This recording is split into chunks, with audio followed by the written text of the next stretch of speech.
नमस्कार, मैं हूं आपके साथ अपूर्वा सिंह और आप देख रहे हैं हमारी खास पेशकश जय जय जगजननी देवी। हिंदू धर्म में माता दुर्गा के 9 दिव्य रूपों की उपासना का विशेष महत्व है। मान्यता है कि नवरात्रि के 9 दिनों में मां भगवती के 9 दिव्य स्वरूपों की उपासना करने से व्यक्ति के सभी कष्ट दूर हो जाते हैं और सुख समृद्धि का आशीर्वाद प्राप्त होता है। आज नवरात्रि का 8वां और 9वां दिन है। माता पार्वती के 8वें शक्ति मां महागौरी मानी जाती है और मां सिद्धिदात्री मां दुर्गा की 9वीं शक्ति है और नवरात्रि के 9वें दिन उनकी पूजा की जाती है। तो आज हम माता के 8वें और 9वें स्वरूप के बारे में चर्चा करेंगे और इन सब पर बात करने के लिए हमारे साथ मौजूद है ज्योतिषाचार्य पंडित प्रिया शरण त्रिपाठी जी। पंडित जी, आपका बहुत बहुत स्वागत है। जी धन्यवाद। तो चलिए अब इस कार्यक्रम की शुरुआत कर लेते हैं। तो पंडित जी, अष्टमी और नवमी दोनों विषयों पर हम बात करने वाले हैं। सबसे पहले बात कर लेते हैं अष्टमी में, और आपको बता दें कि अष्टमी में महागौरी की पूजा की जाती है। तो सबसे पहले पंडित जी आपसे जान लेते हैं, कौन है मां महागौरी? शास्त्रों में लिखा कि भगवती ने शिव को प्राप्त करने या शिवत्व को प्राप्त करने के लिए कठोर तप किया। यहाँ पे जो शिव शब्द है उसका अर्थ परम कल्याण है। हिमान और मैना के घर में जन्मी महासती जो दक्ष कन्या थी, शिव के अपमान से जिन्होंने योगाग्नि से अपना देह समाप्त कर लिया और हिमान मैना के घर में जन्म ली, शैलपुत्री के रूप में ब्रह्मचर्य तप किया, ब्रह्मचारिणी बनी, शिव को वर के रूप में प्राप्त किया, चंद्रघंटा बनी, शिव और शिवा के योग से कूष्मांडा की तरह संसार को गर्भ में धारण किया, फिर स्कंद माता के रूप में अपने बच्चों का जन्म और फिर कात्यायनी की तरह बच्चों के संस्कार, फिर कालरात्रि के रूप में उन्होंने बच्चों की रक्षा की। ये भगवती के 7 रूप हैं। मुझे ऐसा लगता है कि शिव तो उन्होंने प्राप्त कर लिया था चंद्रघंटा के रूप में, परंतु शिवत्व को प्राप्त करने के लिए, परम कल्याण को प्राप्त करने के लिए उन्होंने लगातार तप किया, कूष्मांडा की तरह गर्भ धारण किया, संसार को गर्भ में धारण किया, फिर बच्चों की परवरिश में लगी रही, संस्कार दिया और कालरात्रि के रूप में, कात्यायनी के रूप में संस्कार देकर कालरात्रि के रूप में उन्होंने घनघोर युद्ध किया और इस पूरे समय में वे काली हो गई थी। आगे चलकर लिखा शास्त्रों में कि तप करने के कारण पार्वती काली हो गई। तो भगवान शिव ने गंगा में अच्छे से मल कर स्नान कराया तो वो गौरा बनी, महागौरी तीचाष्टमम। तो दुर्गा जी के 8वें रूप में महागौरी तीचाष्टमम, महागौरी की पूजा होती है। इनकी उपमा शंख, चंद्र और कुंद के फूलों से की गई। ऐसे कहीं लिखा कि 8 वर्षा भवेत गौरी। इनकी आयु भी 8 वर्ष मानी गई। इनके सारे आभूषण श्वेत हैं और इन्हें श्वेतांबरधरा ऐसा भी कहा कि श्वेत वस्त्र धारण करती हैं, 4 भुजाएं हैं और इनका वाहन जो है वो वृषभ है, वृखारूढ़ा। और कहते हैं कि इनकी 4 भुजाओं में एक भुजा में अभय मुद्रा है और त्रिशूल धारण किए हुए हैं, डमरू धारण किए हुए हैं और वर मुद्रा है। इस तरह से उन्होंने चारों भुजाओं में कल्याण को धारण किया। तो इस तरह से हम महागौरी की पूजा इस धारणा से करते हैं कि सभी प्रकार की सभी प्रकार की सिद्धियां भगवती की कृपा से प्राप्त होती है। नवमम सिद्धिदात्री च नव दुर्गा प्रकीर्तिता।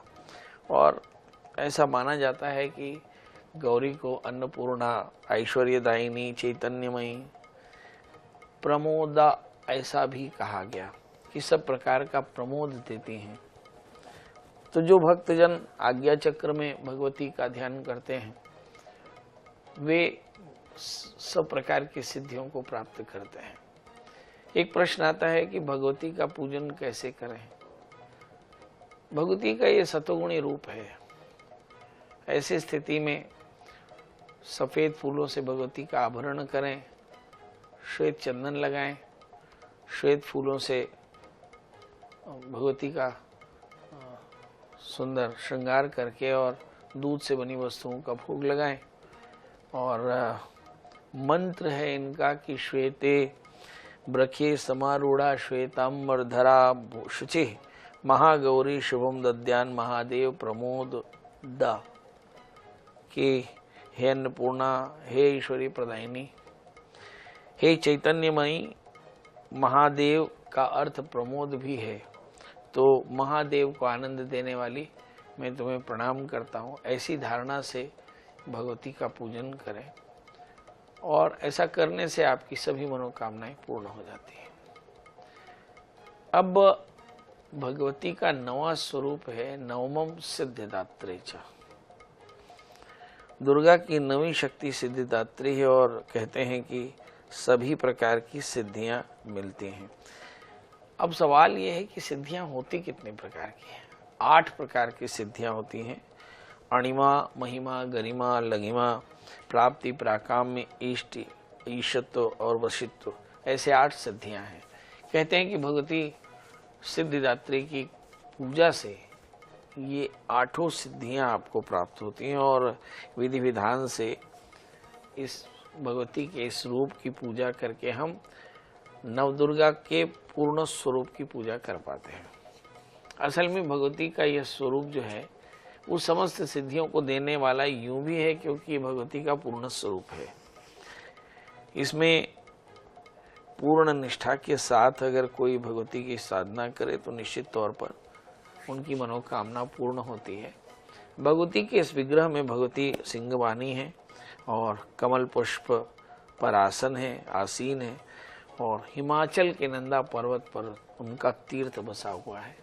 ऐसी धारणा के साथ भगवती के इस रूप का, विग्रह का पूजन करना चाहिए।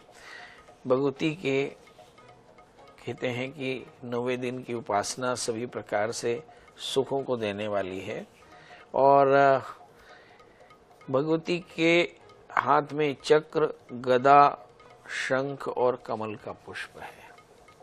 चतुर्भुजी भगवती का यह विग्रह सभी प्रकार की कामनाओं को पूर्ण करने वाला है।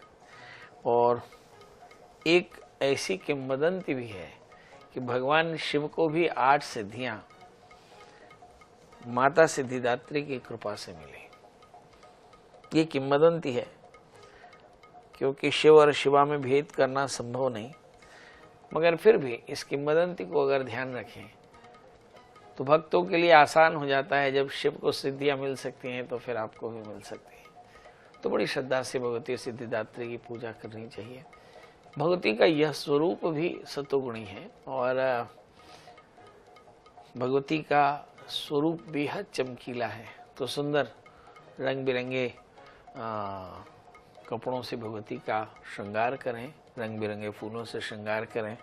और अब चूंकि नवरात्रि है तो यहाँ 9वें दिन भगवती के लिए पूरी कड़ाही लगती है। इस दिन लोग हवन करते हैं। अष्टमी नवमी के संधि में हवन करते हैं और कन्याओं का भोजन कराते हैं, कन्या पूजन करते हैं। तो ये सारी प्रक्रियाएं करके और आरती, पुष्पांजलि, महाप्रसाद सबको अर्पित करके, याचकों को खूब सारा दान करके, ब्राह्मणों को, आचार्यों को दान करके और 10वें दिन यानी दशहरे के दिन हमें अपने इस यज्ञ की पूर्णता करनी चाहिए। जी बिल्कुल पंडित जी, तो पहले अष्टमी की हम बात कर लेते हैं। अष्टमी के दिन महागौरी की पूजा की जाती है, किस प्रकार से महागौरी की पूजा करनी चाहिए, महागौरी को क्या कुछ भोग अर्पण करना चाहिए और क्या कुछ विशेष हम महागौरी को अर्पित कर सकते हैं? महागौरी का ही जो स्वरूप है मातृ स्वरूप है, तो मातृभाव से सुंदर श्रृंगार की वस्तुएं आप एकत्र करें, फूल चुनें, सफ़ेद फूल, सफ़ेद सुंदर साड़ी से भगवती को चढ़ाएं, सफ़ेद पुष्पों से आवरण करें और सुंदर सुवासित फूल होने चाहिए। हमारे यहाँ शास्त्र में लिखा है कि रुग्ण दरिद्र फूल भगवान को नहीं अर्पित करना चाहिए और कटे फुटे वस्त्र न अर्पित करें। श्रद्धा रखें, ब्रह्मचर्य का पालन करें, तब चूँकि आपने 8 दिन तप किया है तो ऐसी स्थिति में आपके अंतःकरण की शुचिता जरूर होनी चाहिए, आपके अंदर मांत्रिक शक्ति भी होनी चाहिए, आपका मन भी पवित्र होना चाहिए, तन भी पवित्र होना चाहिए। ऐसे सुंदर अनुशासित होकर के भगवती महागौरी की पूजा करें। और जैसे मैंने कहा कि दूध से बनी हुई मिठाइयाँ भगवती को अर्पित करें और तो ये बड़ा शुभदायी रहता है। अगर आपको कहीं सफ़ेद कमल का फूल मिल जाए तो ये बहुत सुंदर होता है, क्योंकि कहीं आगे चल कर के भगवती का आसन कहीं पर कमल का फूल भी बताया गया है। बिल्कुल पंडित जी, अब आपसे माँ महागौरी के पूजा मंत्र के बारे में भी जान लेते हैं। देखिए, भगवती के 9 रूपों में एक मंत्र तो बड़ा आसान है कि या देवी सर्वभूतेषु मातृ रूपेण संस्थिता नमस्तस्यै नमस्तस्यै नमस्तस्यै नमो नमः। इस मंत्र का पाठ कर सकते हैं।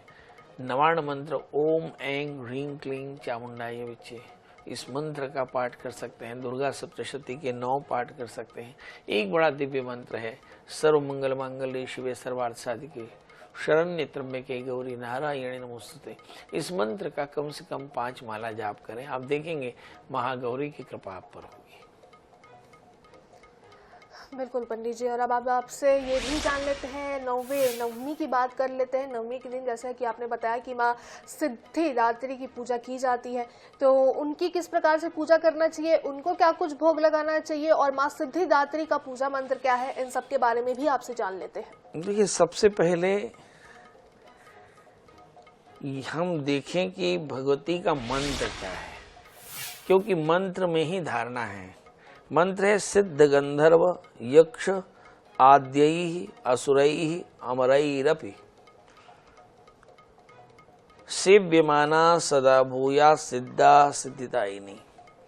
यहाँ पे गंधर्व यक्ष आद्य, इसका अर्थ होता है उपदेवतागण, और जिनमें गंधर्व यक्ष इत्यादि हैं। और एक शब्द आता है अमर, जिसका अर्थ होता है देवतागण, और एक शब्द आता है असुर यानी राक्षस, जिनके पास सुरा नहीं है। इन सब की, ये सब उनकी सेवा में रत हैं। ऐसे भगवती को मैं प्रणाम करता हूँ, ऐसी सिद्धिदात्री को प्रणाम करता हूँ। तो इस तरह से भगवती के इस मंत्र का पाठ करना चाहिए। एक बार फिर से कहता हूँ, इस मंत्र को ध्यान से सुने। सिद्ध गंधर्व यक्ष आद्यैः असुरैः अमरैरपि सेव्यमाना सदा भूयात सिद्धिदा सिद्धिदायिनी। तो सिद्ध गंधर्व यज्ञ के सुर असुर अमर इत्यादि ये सभी भगवती की सेवा में रत हैं। ऐसी भगवती को मैं प्रणाम करता हूँ, जो सब प्रकार की सिद्धियों को देने वाली है। इस भावना से भगवती सिद्धिदात्री की पूजा करें। जैसे मैंने कहा कि भगवती का एक चतुर्भुज स्वरूप है और भगवती का सिंह वाहन है। ऐसी स्थिति में आप आज के दिन कूष्मांड का भी इस्तेमाल कर सकते हैं कि पेठे का हार बना लें, अनार के रस या अनार का प्रसाद चढ़ाएं और फल, सभी प्रकार के ऋतु फल चढ़ाएं।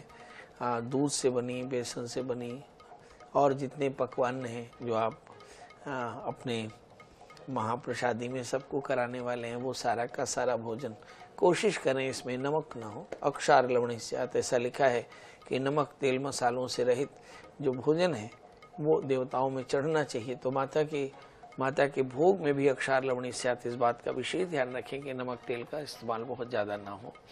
तो ऐसा भोग सुंदर लगा करके भगवती को अर्पित करें तो आपकी मनोकामनाएं पूर्ण होती हैं।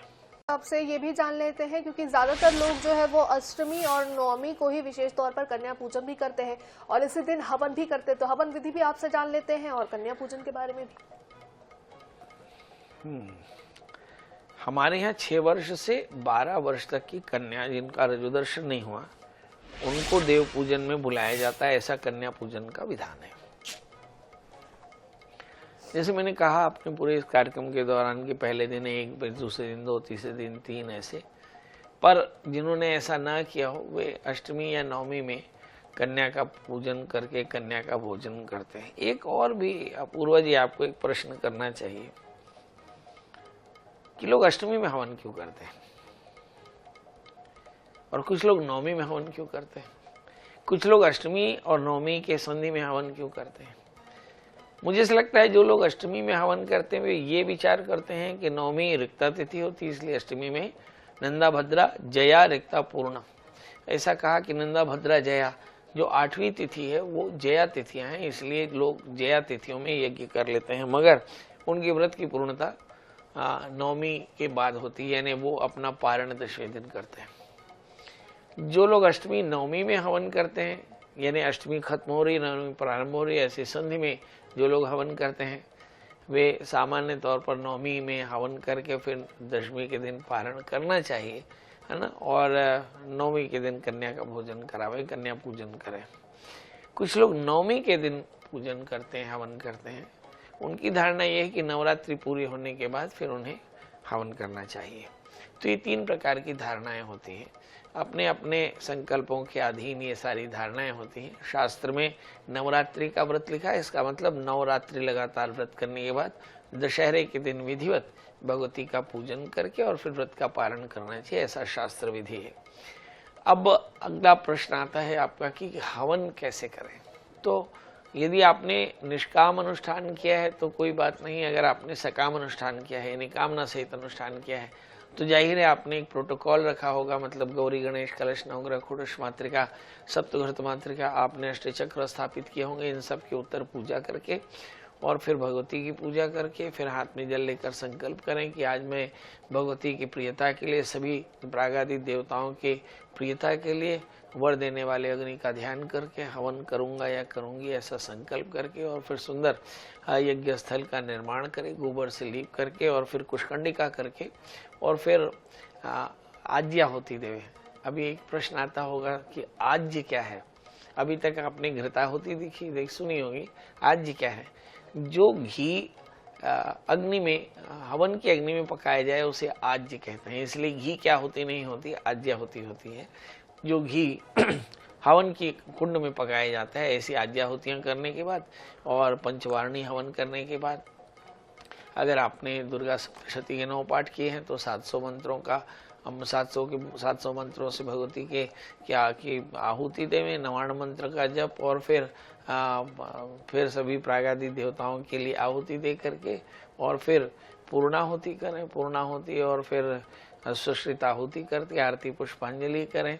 यहाँ पर इंद्राज 10 दिक्पालों के लिए अगर आपने बलि दी हो तो दधिमाश बलि भी दे सकते हैं, दही और उड़द की बलि, और बलि चढ़ा करके आरती पुष्पांजलि करके और फिर भगवती को भोग लगा करके और फिर उसका प्रसाद सब में बांट सकते हैं। ये एक विस्तार से विधान अष्टमी नवमी में होना चाहिए।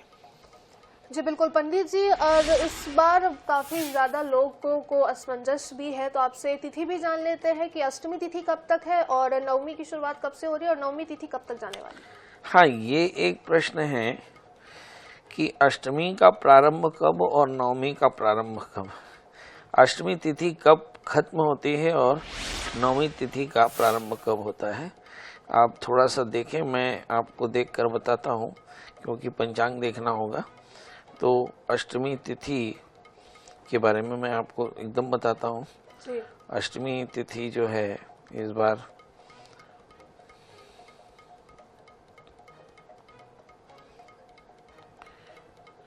दस अक्टूबर को 12:31 पर अष्टमी तिथि का प्रारंभ है और 11 तारीख को 12:08 तक अष्टमी है और इसके बाद नवमी लग जाएगी। और फिर नवमी तिथि अगर हम देखें तो इसका मतलब ये हुआ कि 12:08 के बाद में नवमी लग जाएगी। तो ज़्यादातर जगहों पर 12:08 के बाद इसी संधि में हवन होने वाला है। तो इसी समय आप बड़े प्रेम से हवन कर सकते हैं, कन्या पूजन करा सकते हैं, कन्या भोजन करा सकते हैं और फिर अपनी यज्ञ की पूर्णता कर सकते हैं। जी बिल्कुल पंडित जी, एक सवाल ये भी है कि नवमी सिर्फ आज के दिन तक ही है कि कल तक है? देखिए, जहाँ तक तिथियों का सवाल है, ये एकदम ही जान लेना चाहिए कि कोई भी तिथि लगभग 24 घंटे होती है। जब मैंने कहा कि 12:08 से नवमी 11 अक्टूबर को प्रारंभ होगी, मतलब 12 अक्टूबर को लगभग 10:57 तक वह 12 अक्टूबर तक रहेगी। इसका मतलब ये हुआ कि 12 अक्टूबर को नवमी 10:57 से और उसके बाद में दशमी लग जाएगी, दशहरा भी होगा।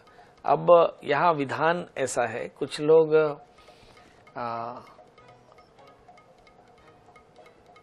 पर्व की धारणा से तिथियों को ग्रहण करते हैं। जैसे दशहरा संध्या काल में होता है, रावण का जो वध है वो संध्या, मार्गपाली बंधन या अपने शहर का जो भ्रमण करते हैं वो अतिक्रम करते हैं, तो ये सब संध्या काल में होता है। इसलिए 12 अक्टूबर को ही संध्या काल में दशहरा यानी रावण भी जलाया जाएगा।